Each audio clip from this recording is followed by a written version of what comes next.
अचल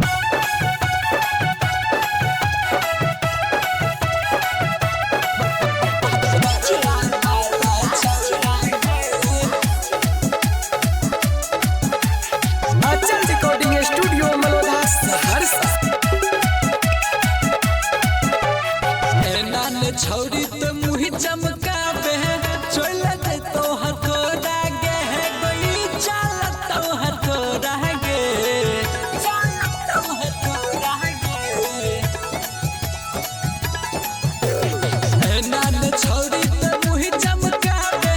चल दे तो हथोड़ा गे गई चल तो हथोड़ा गे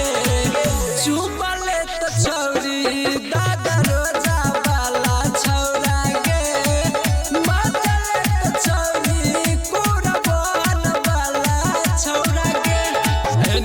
छौरी तो मुही चमकावे चल दे तो हथोड़ा गे गई चल तो हथोड़ा गे चुमले तो छौरी दादा रोजा वाला छौरा गे मचले तो छौरी पूरा बन वाला छौरा गे। अचल रिकॉर्डिंग स्टूडियो मलोधा सहरसा।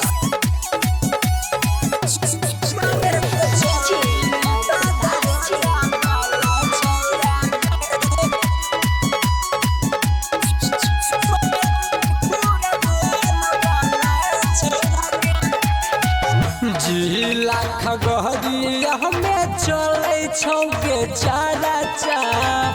मजा दही छौरी आज कटे दही परचा जिला खगहरिया हमें चले छौके चारा चा मजा दही छौरी आज कटे दही परचा धाधल छौरा छौरै मन बहसल उठले तो कोहरा गे उठले तो कोहरा गे चुमले तो छौरी